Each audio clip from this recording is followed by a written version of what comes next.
Alright, you know what we're here for. Death Note, the Netflix movie that just came out recently. And now I'm going to tell you why it's kind of good and kind of bad. Emphasis on bad. But still, there's a couple of gems in there. But I need to let you know, I'm going to spoil this.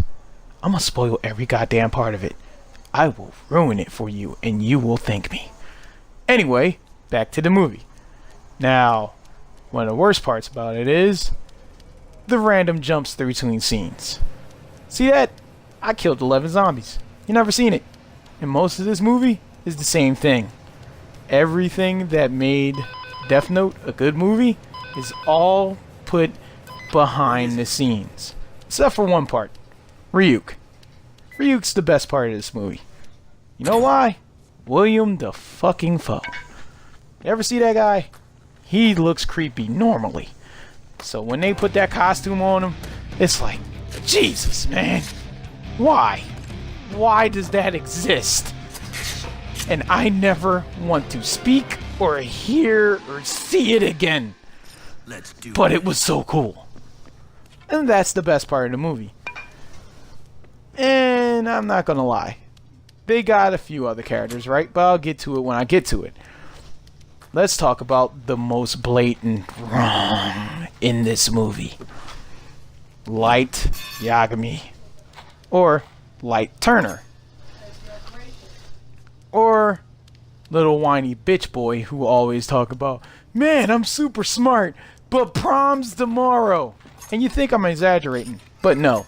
Literally, there's a scene where he goes to prom. Just like Mom used to make. And it's awkward. It's awkward, it's bad, and it misses all the good points that the show had. The show wasn't about some teen drama. The show wasn't about some boy trying to impress the girl. The show was about what happens if someone had a sociopathic tendency of distancing himself from people because he felt like his intelligence was above their own.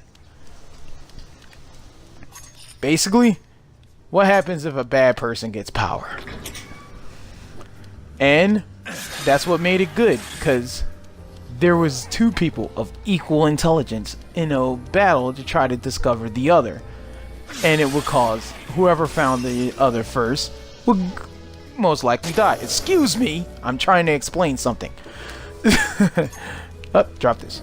Now, the point of the matter is, they made Light look like a douche. Like, really bad. I mean, he screamed like a girl.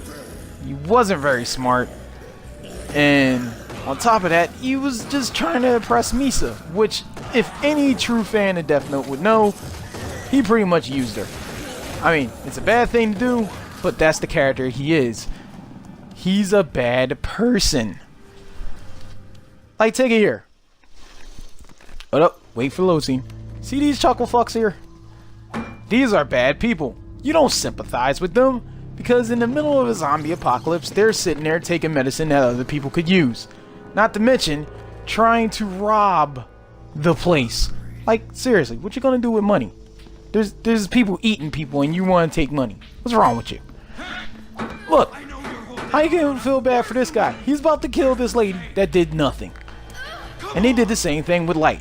It's like, oh, I know he's murdering all these criminals, but feel bad for him because his mom died. These things made the movie bad.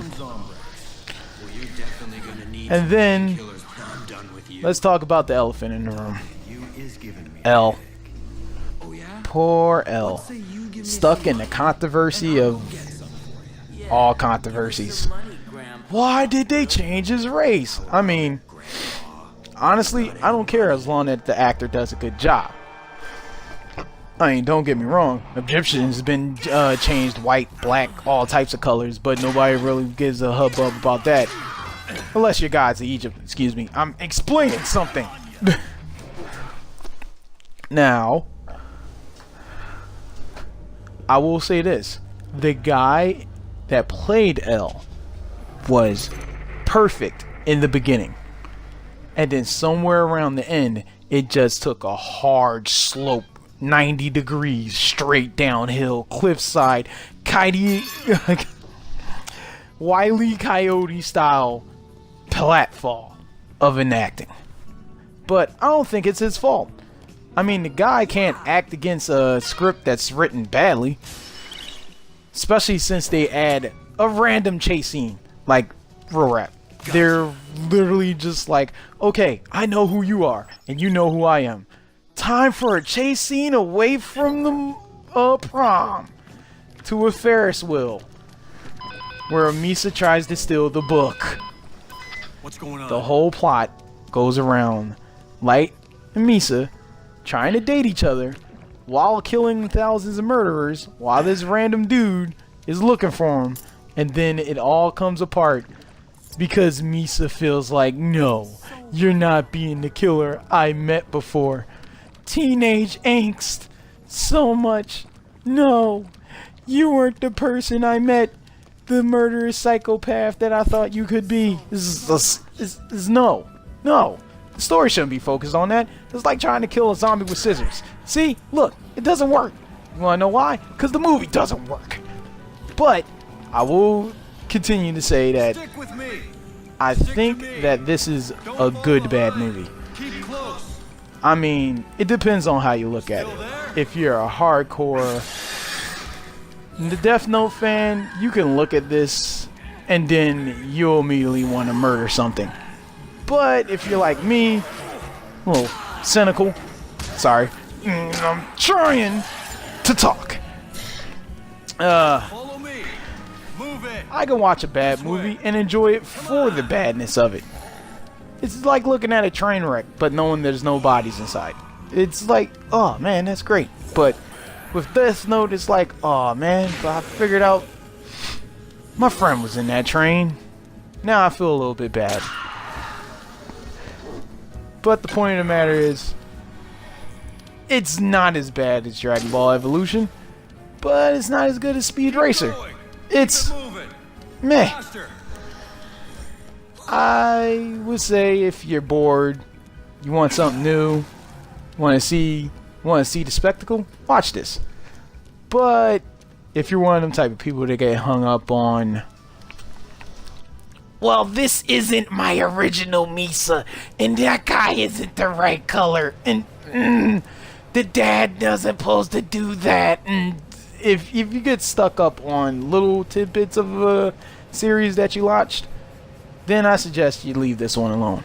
Now, excuse me, I think I found one of the writers of that chase scene right now.